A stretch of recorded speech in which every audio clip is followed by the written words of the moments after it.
Freespace overview. Oh, we're giving ourselves names now? Oh, why not? No, I mean, it's like we've never mentioned our names before. It's just interesting to do it now, but okay. And speaking of names, we have Lieutenant McCarthy, who was stationed aboard the GTD Intrepid, and now he has gone traitor to the Alliance, and we're going to have to go after him. Isn't that fun? They tell you soon after that you are going to be able to use a new fighter, the Valkyrie Interceptor. Which apparently is the fastest ship in the fleet.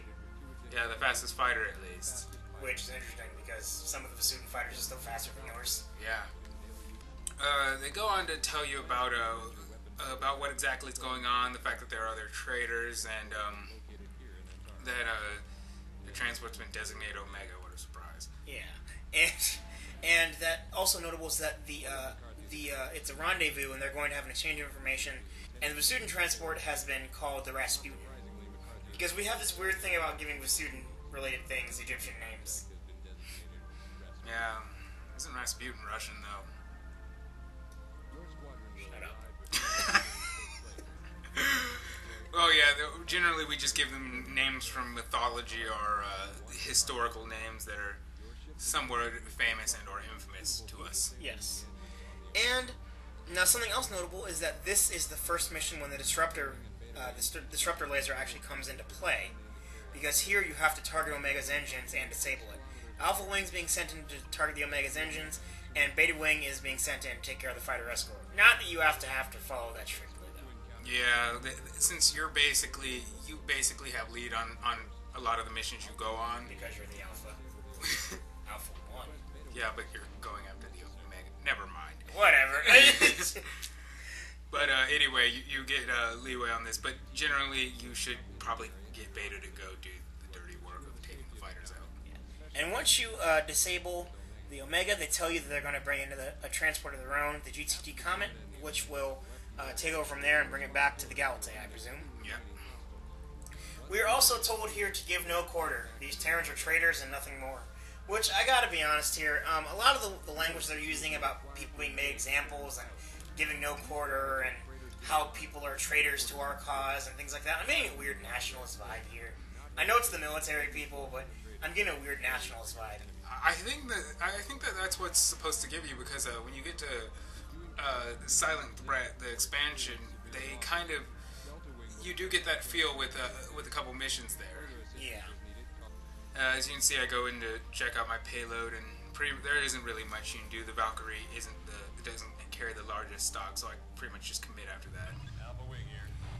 At this point, Omega's ordered to power down his engines, but he refuses, saying he answers to a higher authority, which is interesting for him to say. Never brought up again, but he says he answers to a higher authority. Maybe he just means his morals or his ethics or something, but it could mean something else. Yeah, it's not exceptionally clear here. Yeah. So, at this point, the traitors bring up what happened at Ross 128, saying how the Vasudins are the least of our worries, and we need to ally with them in some way. Yeah, he implies that there is a greater threat, which, quite frankly, you have not seen at this point in the game. That's just, if you're playing through the game the first time, that would probably seem a bit weird to you, because you really don't know what's going on in the background, even though it's implied heavily here that someone knows what's going on. Yeah, like, it's heavily implied that the Terran Command knew about that alien species that you encountered before you actually encounter them yourselves, whenever that comes. The weird thing is that no one around you seems to be aware of anything. Yeah. Because Admiral Wolf, who you're stationed under, and none of the fighters, and even the comm officer who you talk to throughout all these missions, none of them seem to know anything either. Like, this seems to be a really high up, like, classified beyond even an admiral's level of clearance type of stuff here. Yeah, if you're not in the inner circle, you're probably not going to know about this kind of thing. Here I actually go specifically after the Rasputin. Even though I'm not ordered to, I figured might as well disable it, because why let it go off, call in reinforcements, whatever. So I go ahead and disable it. It's a bit frustrating because it's really small, the engines are. Yeah, it's got a really small hitbox there. And you know, the first time I played this, I actually thought to do this, because they don't tell you to do this, but it's optional, it's a bonus objective. But the thing is, I thought to do this, but because they didn't tell me, I didn't think I was able to. Like, I just kind of figured it wasn't an option. I figured, like, okay, destroy it. That's all you can do. But no, apparently, the game gave you more choice than that. Take some notes, BioWare. After a random BioWare insult there. Yeah. Slight. And after Rasputin's disabled, the GT intelligence comes in. And it seems pretty quiet from here on out for the most part. You already have McCarthy and Rasputin. We actually don't quite know what's on Rasputin at this point. Yeah. I mean, we know that there are Rasputin's on board, but that's about it. We don't know anything else. And the Rasputin gets dangerously close to actually hitting me. Yes. And from there, it tells me the bonus objective is complete, and basically the mission, basically command tells me to go ahead and you can go. Yep. Time to get out of there, pilot. Go into subspace now. And I order everyone else to leave as well, just to cover all Because bases. they actually do stay if you don't tell them to go in a lot of missions. Yeah. Not that it affects anything, but it's notable. And I get my first medal, my commendation medal. Yep. Now, once again, this is the only one where they, like, and I'll say this much, because this one I would say is actually a very good reason to give you a medal. Some of the other bonus objectives I don't think are medal worthy. This one, because they even point out, like, that was an intelligent decision, you thought you were cautious, you didn't go in gung-ho, you thought about it, like, good commendation medal. That makes sense to me. Yeah. And also we were able to cover the Avenger prototype cannon, which could help turn the tide of our war with the Vasudans. Oh, and here's your medal screen. Yes, I'm at the medal screen. It'll fill up as the game goes on. Mine will probably be empty.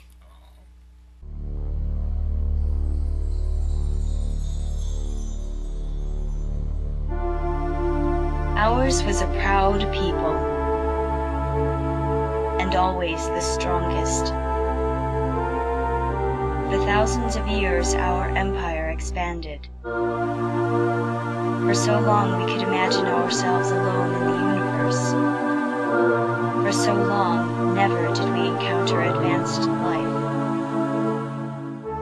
And we traveled faster and farther, spreading in our galaxy. And before long we could see the day when our reachable systems would have been exploited. And then there would be nowhere else to go. And we discovered subspace. It gave us our galaxy, and it gave us the universe. And we saw other advanced life. And we subdued it, or we crushed it. In months, the elimination of billions of years of evolution on a similar but slower path. With subspace, our empire would surely know no boundaries.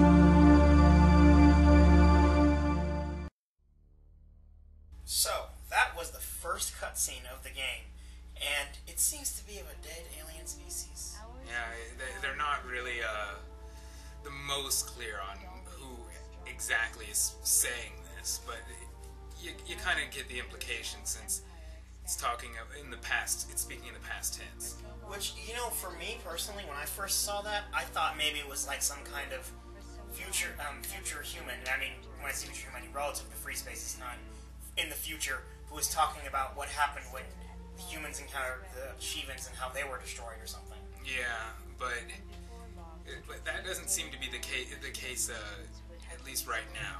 Yeah, so and I think it's very interesting because it talks about how they discover subspace and suddenly their empire becomes boundless, and which I guess is very similar to how humans came about. It's like, you know, we found subspace and we started expanding.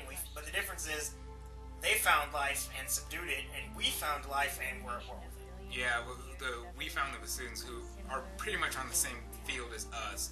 They found a whole bunch of species that were weaker than them, so yeah, they kind of had the upper hand.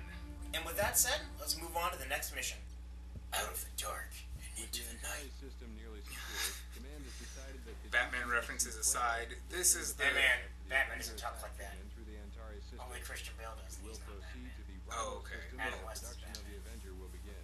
Okay, well, let's get back to the subject, which is the Play-Doh, and what it's carrying, which it's carrying the Avenger prototype that you saved in the last mission, and you're to escort it.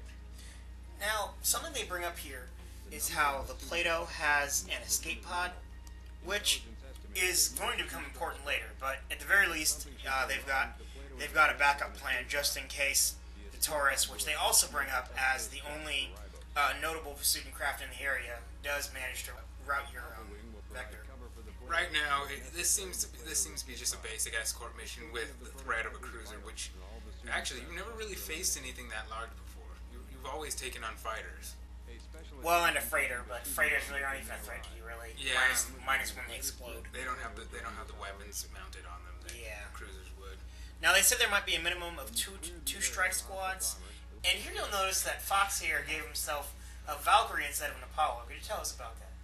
Yeah, I just chose it because I figured if they're going to be sending fighters after us, I should get something that's a bit faster that can intercept rather than a space superiority fighter. So you want to intercept with an interceptor, is what you're saying? Yes, essentially. Okay. This is actually the very first mission where bombers actually become a thing. And when I say they become a thing, they actually were in the previous mission, but they weren't nearly as relevant. Now that we're actually escorting something, bombers have become much more relevant in this mission. Specifically, the Rasputin bomber, the Osiris. Yeah, I try to make sure to take those out because they carry a heavier payload and they can do more damage. And as you'll see as the game progresses, especially, you'll kind of see this, kind of like the World War II dynamic that comes in later in the war where you can kind of tell that larger capital ships stop being as effective against all kinds of threats, and fighters kind of take priority. Now, after a lot of fighting, eventually the Taurus does jump in. Now, you're ready to engage the Taurus, but eventually some unknowns jump in. Yeah. In this mission right now, I ventured out a bit farther. I actually told them at the beginning of the mission to guard that specifically. I told them to try to stay on it so they won't wander too far. Which is another reason I chose the interceptor, so I could go out and they could kind of be the back if I let something get through. Yeah, which this is actually this mission. I noticed you were ordering them around a lot more. Yeah, I tried to do that because, well, let's be honest, the computer's stupid, and even if they're given an objective from the briefing, they don't always follow the way that you think they Not should. saying you can't keep them alive if you don't suck at the game, though. Yeah. Like if you're terrible at the game, then you're probably not going to keep them as alive as you'd want to, but whatever. As you can see here, the unknowns are, well, taking the Vasuns apart. I mean, literally. Yeah. And in almost no time, they managed to take off the Taurus. Yeah, you'll see in a second. In fact, it's already on 37% after being on full. They're just tearing it apart, especially once you get that visual confirmation on them. Yeah, I got the visual confirmation. I was just like, okay, I'm done. I'm not fighting this anymore. So I ran as soon as I could back to the Plato because, quite frankly, I don't enjoy fighting things that I can't see, and fighting something that you can't target is a completely different kind of fight because you kind of have to go by your radar completely. It becomes more of a problem when you're playing a space simulator than any other type of game, really. Yeah. In a space simulator, you can move in any direction you want to at any rate, especially in Freespace, with how they set up the controls. So not being able to target something in this game is a huge problem. And here you'll see they come in to attack the Plato, and like we were talking about before, they're difficult to fight, but even more difficult because as you notice, you see something stopping our weapons from hitting them.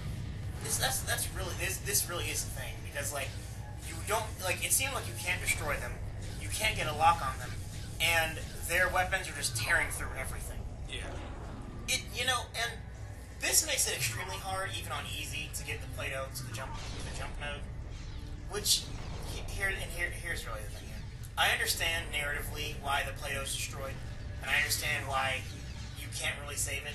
But on the other hand, I got the Plato to the jump node in one of my playthroughs, and you can't save it. It just sits there in the jump node until it gets to a certain damage, and then the escape pod comes out and then warps out eventually. Yeah. But there is something to notice about the Shivan fighters when you first encounter them. They have a very unique sound. Comparison to the Vasutin and Terran crafts you hear, their sound is pretty much in its own category. You have the option to destroy one if you want to, but I generally see it as a waste of time. How do you feel? Yeah, I tried once, and it was taking too long, and I was like, I'm just gonna keep going because I'm not confident I actually can destroy one because I had so much trouble getting through their shields to any degree. Yeah. And with that, we jump out, and they start talking about the unknown ships and the destruction of the Plato, and how intelligence is currently analyzing the visual identification you got. Yeah, the sensor data that you picked up. What little of it there was, anyway. Yeah. They talk about how they can't be detectable by our sensors, how every attack that have pretty much not been able to be repelled. Like, not a single ship has been destroyed yet at this point. Which, you know, once again, it's possible to do it here. The recommendation does bring it up, but it does, like they say, you might boost morale if you do this, and it's just kind of like, it's, at the first time you play it, you're not even really sure if you can physically do it, you know? Yeah.